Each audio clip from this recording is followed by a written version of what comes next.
Bonjour à toutes, bonjour à tous et soyez la bienvenue sur TV Vendée dans votre matinale du lundi 24 mars. J'espère que vous allez bien, vous êtes en pleine forme en ce début de semaine. Nous avons reçu sur ce plateau il y a quelques instants dans l'invité de la matinale Didier Durand, architecte vendéen. Il est venu nous parler de cet ouvrage d'architecture en architecture, mémoire d'un architecte vendéen. Interview que vous retrouvez désormais sur tvvendée.fr et également notre chaîne YouTube. Je vous rappelle que vous pouvez bien sûr réagir à l'actualité du jour grâce au WhatsApp officiel de la matinale dont voici le numéro. N'hésitez pas à nous envoyer un petit message avec votre prénom et votre commune de résidence. Voici tout de suite les titres de l'actualité du jour. La Chambre régionale des comptes des Pays de la Loire a présenté son rapport 2024 vendredi dernier. Elle a contrôlé les finances de plus de 2800 collectivités et organismes publics examinant 4,5 milliards d'euros de dépenses. En Vendée, l'attention s'est portée sur les comptes des maisons des adolescents. Ce samedi, 3 rassemblements ont eu lieu en Vendée pour la journée mondiale contre le racisme et le fascisme. Ils ont réuni 500 personnes à La Roche-sur-Yon, 80 à Noirmoutier-en-l'Île et jusqu'à 150 personnes à Fontenay-le-Comte. Les manifestations étaient organisées par plusieurs associations dont Attaque Vendée et la CIMAD. Nous prendrons également la direction des Sables d'Olonne qui ont accueilli ce samedi la finale française de la First Lego League, une première en Vendée. Cette compétition de robotique pour les 9-16 ans portait sur le thème de Sous l'océan. Parmi les 34 équipes en lice, 4 vendéennes, elles toutes visaient une qualification pour les finales internationales. Mais avant de développer ces titres, on se tourne du côté de votre météo du jour avec un risque de brouillard ce matin dans les terres et des nuages sur le littoral, comptez 8 à 9 degrés. Dans l'après-midi, c'est la pluie qui va faire son retour sur l'ensemble du département avec de très nombreuses averses localisées. Les températures seront plutôt douces avec 14 degrés dans les terres, 15 degrés sur le littoral. On se tourne du côté des marées pour aujourd'hui avec donc ce lundi une basse mer à 5h50 et 18h45, pleine mer à minuit 15 et 13h10, petit coefficient de 26 à 29. Le passage du Gois, lui, sera au plus bas aux alentours de 18h40 en fin de journée. On fait le tour des marchés également comme tous les matins avec celui de Benay, c'est de 8h à midi, à place du Champ de Foire. On a également le marché de Jars-sur-Mer de 8h à midi et demi, place des Ormeaux, et puis celui de La Châtaigneraie de 8h à midi, place de la République. On fait un petit point sur vos conditions de circulation avec pour ce matin un bouchon assez conséquent sur la D763 entre Belvigny et Montée-du-Vendée dans le sens Montée-du-Vendée-Belvigny en raison de travaux actuellement sur cet axe. Il y a un très très fort ralentissement, donc essayez d'éviter ce secteur si vous le pouvez. Quelques autres travaux également à vous indiquer sur l'axe La Roche-sur-Yon, les Sables d'Olonne, la 4 voies. Vous avez un basculement des voies de circulation à hauteur de la Motacha en raison de travaux d'étanchéité donc sur la chaussée. Il y a aussi un ralentissement au niveau de l'entrée des Sables d'Olonne en raison de travaux à hauteur de l'hôpital. Et puis vous avez également sur la D137 entre Saint-Georges de Montaigu et Saint-Fulgent une circulation alternée au niveau du village de la Rangisière avec des travaux sur le réseau électrique. Et attention, à partir de ce soir, des travaux très importants vont démarrer sur le périphérique de Nantes au niveau de la porte des Sorinières. La bretelle en direction de l'A83 en direction de Bordeaux sera en travaux, ce qui va sans doute provoquer des bouchons encore plus conséquents que d'habitude. Et aujourd'hui, nous fêtons les Catherine. Bonne fête à toutes et il est temps de passer à l'actualité du jour. Voici le journal.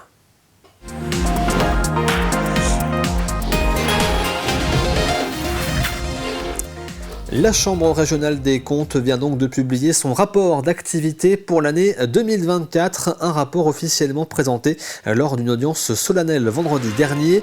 Cet organisme a pour mission le contrôle des comptes publics de plus de 2800 collectivités et organismes de la région. Au total, près de 4,5 milliards d'euros de dépenses ont été passés au crible. En Vendée, ce sont notamment les comptes des maisons des adolescents qui ont été observés, comme nous l'explique Mathis Pires. Le voilà maintenant public, le rapport d'activité de l'année 2024. Alors tout au long de l'année dernière, les 21 magistrats qui composent la Chambre régionale des comptes ont réalisé 51 rapports d'observation. Et parmi ces 51 rapports des comptes publics, ils se sont notamment intéressés aux maisons des adolescents de Vendée et de Sarthe sur la période de 2019 à 2022. Et concernant notre département, leur activité est en progression, causée par une dégradation constatée de la santé mentale des jeunes, mais l'équilibre financier de celle-ci est dit précaire par la Chambre régionale des comptes. On a fait ce contrôle en particulier dans le cadre du rapport public annuel de la Cour des comptes qui vient juste d'être publié il y a quelques jours et qui est consacré justement à la jeunesse. Et on a voulu voir cet aspect en particulier de la jeunesse qui est la question des adolescents et de voir comment ils peuvent être pris en charge par une entité qui elle-même est financée par des collectivités territoriales. Ce qu'on a vu dans le contrôle, c'est qu'on s'est rendu compte que ces maisons des adolescents dans la Vendée, en Vendée et en Sarthe, chaque année s'occupent d'environ 2000 adolescents, ce qui est quand même un nombre assez significatif. Donc on a voulu évaluer la manière dont étaient organisées ces maisons et aussi si elles avaient un équilibre financier suffisant pour fonctionner, puisque c'est aussi les choses qu'on regarde. Ce qu'on a fait en l'occurrence. Le rapport d'activité 2024 souligne également le contrôle des finances des collectivités de la région. Et bien que Noirmoutier-en-Île et La Roche agglomération aient été pointés du doigt ces derniers mois, la Vendée ne fait pas partie des départements les plus en difficulté financière. La consommation d'œufs en France a atteint un niveau inédit en 2023, un engouement qui se confirme en 2024 avec une hausse de 5,2% des achats d'œufs entre janvier et avril. Les Français en consomment en moyenne 224 par an et par habitant. La France est d'ailleurs le premier producteur d'œufs de l'Union européenne avec 15 milliards d'unités produites en 2023. Les professionnels du secteur sont ravis, mais il manque de main-d'œuvre. C'est le cas des Eugélins à Chauchet. L'entreprise est en plein recrutement. On espère que ça va continuer comme ça et que ça va nous ouvrir le champ de nouvelles possibilités, nouvelles opportunités. On a actuellement de la place disponible pour accueillir de nouvelles activités. Forcément, notre métier se complexifie. On a besoin de nouveaux talents et de se spécialiser et d'être expert sur chaque pan de nos métiers.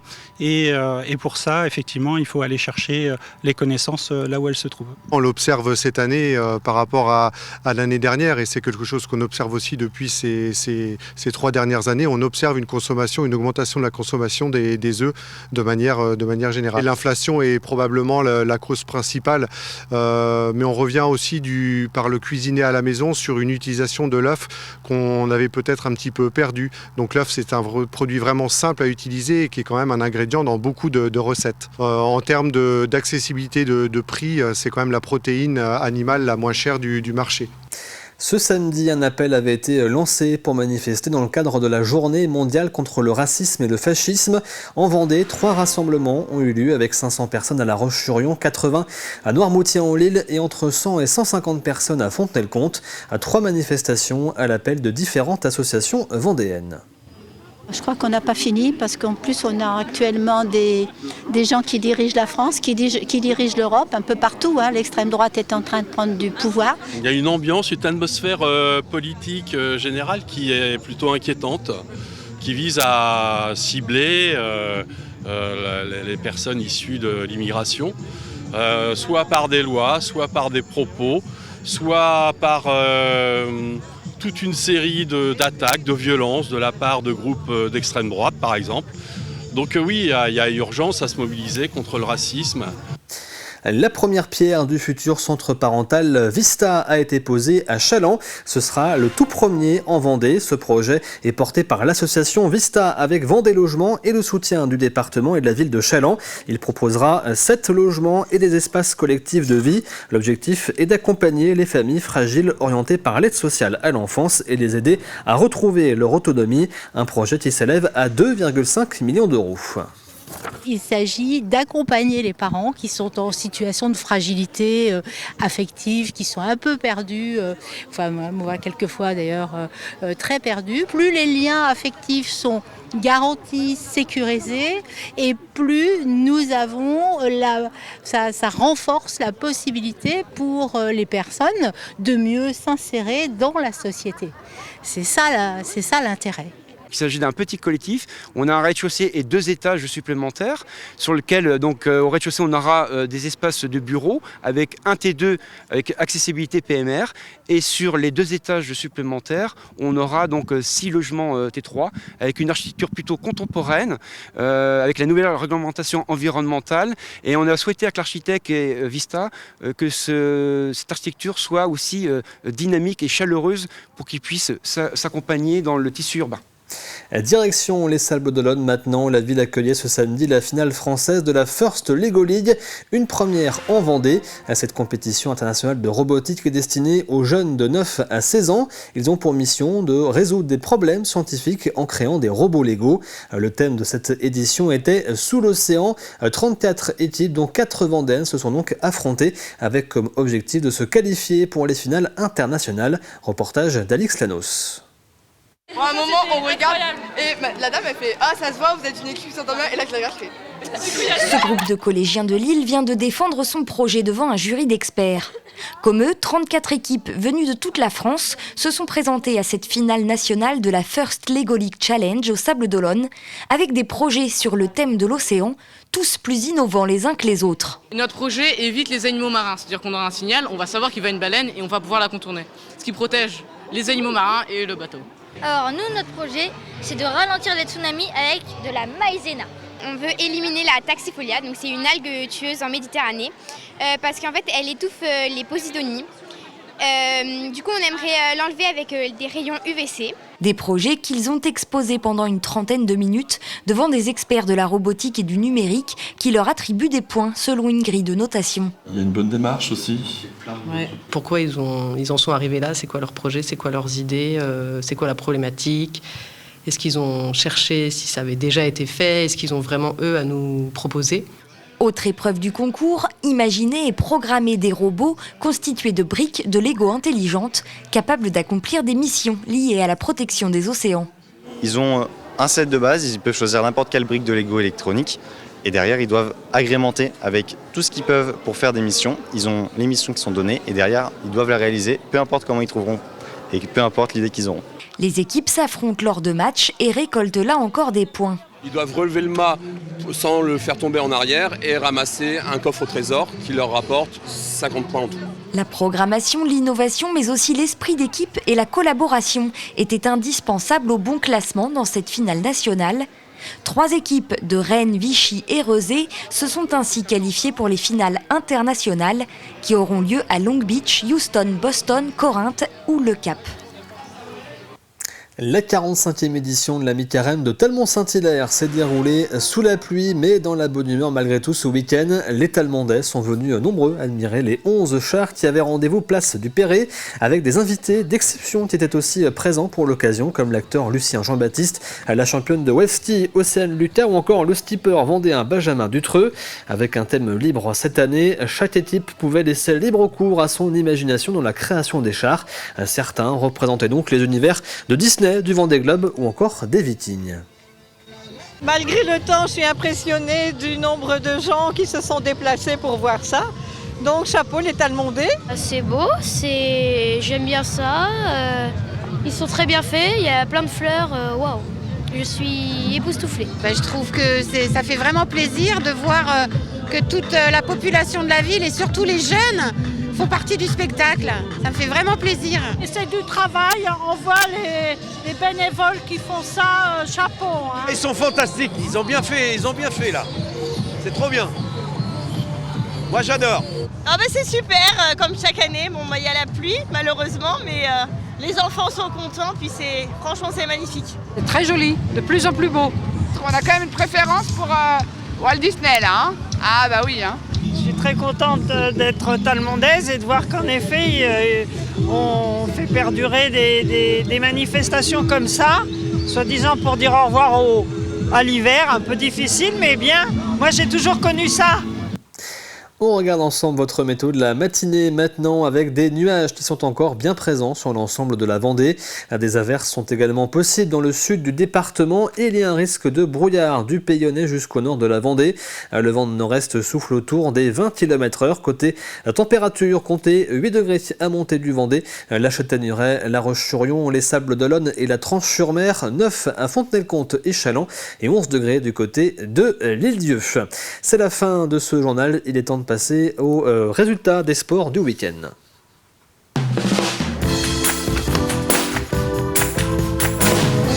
Et on commence ce journal des sports avec du football. Pour la 23e journée de National 2, le Poiret-sur-Vie accueillait l'équipe de la Roche-Vendée Football samedi après-midi au stade de Lidonnière pour un derby vendéen.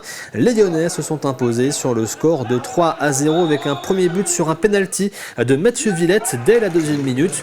Puis 2 autres buts, le premier par Mathis Vrignon à la 15e minute, puis Jonathan Beaulieu à la 20e.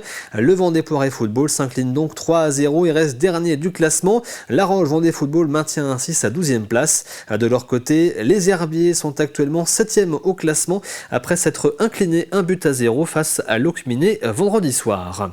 Un mot rapide de basket maintenant en Wonder League. Les filles de la Roche Vendée Basket affrontaient Tarbes hier pour la 20e journée. Les Vendéennes se sont inclinées 92-80 et sont actuellement à la 11e place du classement sur 12 équipes. On enchaîne avec le handball en National 2 masculine. D'abord, Pouzauges affrontait Saint-Ouen-l'Aumône. Défaite pour les Vendéens qui s'inclinent 35-30. Ils sont actuellement 3e du championnat. En National 1 féminine, La Roche Vendée Handball jouait à domicile face à Nantes devant un public nombreux pour ce derby ligérien. Les Lyonnaises s'imposent 25-18 après un match tendu durant lequel les jeunes Nantaises n'ont rien lâché. Les Vendéennes occupent la 3e place au classement. Sur l'aspect offensif, on n'a pas joué et du coup à la fin on est un peu sur notre faim. Les filles, on voit bien, elles sont déçues un peu de leur prestation, mais il faut surtout garder la victoire. Mais ce qui est un peu dommage, c'est que pendant 10 minutes on est dans le vrai et puis après on se laisse un peu emporter dans leur jeu, dans le faux rythme. Il faut gagner ce genre de match. Aujourd'hui c'était un 64e de finale. Donc on a 3 points, peu importe l'écart, peu importe le résultat. La semaine prochaine on va à Toulouse, c'est un 32e pour nous. Voilà, on les prend un par un et aujourd'hui c'est chose faite. On passe au ring hockey maintenant en National 1 pour la 14e journée. La Vendéenne 4e recevait Dinan-Quévert, le 2e à la salle de l'Angélinière. Le match s'annonçait serré avec seulement 4 points d'écart entre les deux équipes. La Vendéenne ouvre le score à la 9e minute par Antoine Thébault qui inscrira 3 points dans le match. À la 15e minute, Manuel Réal marque le 2e but. Les Lyonnais mènent alors 3-0 à la mi-temps et inscriront 3 nouveaux points en 2e période. Dinan-Quévert marque un but à la toute fin du match par Matteo Garcia. La Vendéenne s'impose donc avec panache sur le score de 6-1, lui permettant d'occuper désormais la 3e place du championnat. Dinan-Quévert reste à la 2e place derrière le leader Saint-Omer. On passe au rugby maintenant avec en Fédéral 2 le FC Lyonnais qui recevait les Corsaires de Saint-Malo. Le match ne partait pas forcément très bien pour les Vendéens avec à peine 1 minute de jeu un essai transformé par Saint-Malo, mais les Lyonnais sont tout de suite revenus avec un essai transformé à la 9e minute. Ils vont ensuite mener sur l'ensemble du match. Belle victoire des Vendéens 45-25 qui leur permet de gagner une place au classement. Ils sont désormais 6e de leur poule. Au début de match, vraiment très peur parce que les mecs pas du tout dedans. Et puis après une réaction d'orgueil, une détermination, une envie qui a été incroyable et on n'a pas notre match référence parce qu'il y a la première action de la première mi-temps.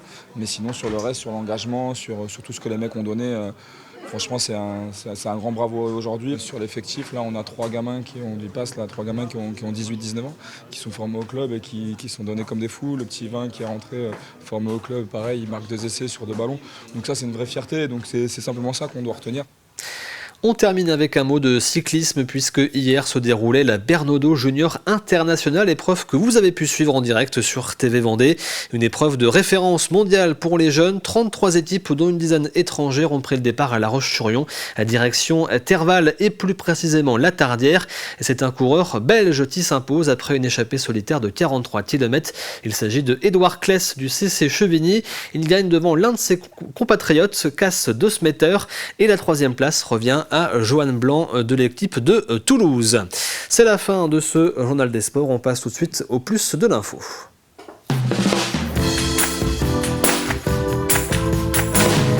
Et le plus de l'info est consacré ce matin à ces visites organisées pour des enseignants dans différentes entreprises du territoire.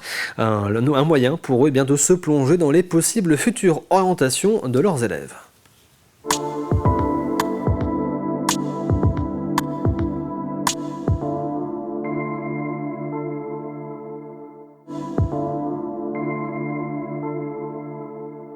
La visite s'est très bien passée. Je trouve que ça fait un véritable pont entre le monde de l'industrie et également le monde de l'école.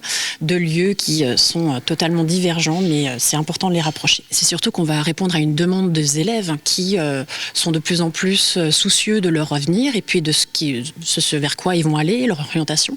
Donc c'est surtout ça, répondre à leurs questions et être capable de répondre à ces questions. En fait, on a véritablement l'habitude de recevoir plus les enfants que les professeurs, mais depuis des années. Mais dès que Myriam a présenté le projet, en fait, c'était un peu évident en fait, de trouver du temps. Parce que c'est le corps professoral aujourd'hui, c'est lui qui a les clés prioritairement sur l'éducation de nos enfants. Donc si on peut donner aussi à mettre notre pierre à l'édifice, ça sera parfait. Alors, aujourd'hui, un besoin de main-d'œuvre, on va dire qu'avec le développement de l'entreprise, oui, évidemment, il y en a et il y en aura. Mais est-ce que le contexte est prioritairement en fait, dans une demande d'embauche? Pas forcément. C'est plutôt, encore une fois, la stratégie à long terme qui nous dit de toute façon, on aura toujours besoin de nouveaux collaborateurs. Alors, le clé, c'est pour comité local, enseignement, économie. En fait, c'est un dispositif qui est piloté par l'Éducation nationale et qui a pour but de favoriser tous les dispositifs, moyens, tout ce que l'on peut imaginer pour rapprocher le monde de l'école du monde de l'entreprise. Et après ça, on a fait le choix de ne pas faire d'opération en direction des élèves, mais plutôt en direction des enseignants. Parce que les enseignants portent un discours, parce que les enseignants sont en proximité avec les jeunes et qu'on a estimé que c'était important qu'eux aussi soient dans la boucle. Et donc, depuis maintenant 3 années, on fait ce qu'on appelle les matinées VIP Parlons métier, où on invite les enseignants à venir sur un temps d'environ 2 heures, 2 heures et demie, rencontrer les chefs d'entreprise sur leur lieu de travail. Nous visitons ensemble l'entreprise, les activités sont présentées, les métiers présents au sein de l'entreprise sont présentés et on termine par un moment de convivialité. C'est un moment qui prend sur le temps de travail des enseignants mais aussi sur leur temps personnel et on a compris que c'était une formule qui fonctionnait bien, voire même très bien parce que tous les ans, encore cette année ça s'avère vrai, on a 6 matinées programmées pour au total entre 90 et 120 enseignants présents au total.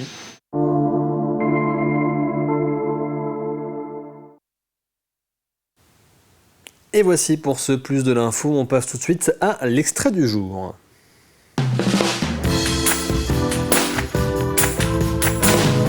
Et l'extrait, c'est l'émission dans le rétro. Romain Trichereau nous parle de l'histoire du château d'Apremont dans cette émission qui sera à retrouver demain sur TV Vendée. Dès le XIe siècle, un premier fort en bois est érigé à Apremont, sur un éperon rocheux. Il sert de point de défense dans une région où les tensions locales sont récurrentes. À partir du XIIIe siècle, une forteresse en pierre voit le jour. Elle permet notamment de surveiller les routes commerciales. Puis arrive l'âge d'or de la Renaissance. C'est en effet au XVIe siècle que le château connaît sa transformation la plus spectaculaire. Philippe Chabot, seigneur de Brion et d'Apremont, amiral de France et ami du roi François Ier, décide de raser l'ancienne forteresse pour édifier un somptueux château de style Renaissance, inspiré des palais italiens. Chabot, qui aime impressionner ses invités, y intègre des éléments d'architecture très raffinés, notamment 2 imposantes tours circulaires, un large logis et des jardins, ainsi qu'une imposante rampe cavalière. Ce château devient un symbole de prestige, mais aussi de modernité. Et vous retrouvez donc ce numéro de Dans le rétro demain sur TV Vendée. Il est temps de passer au jeu de la matinale.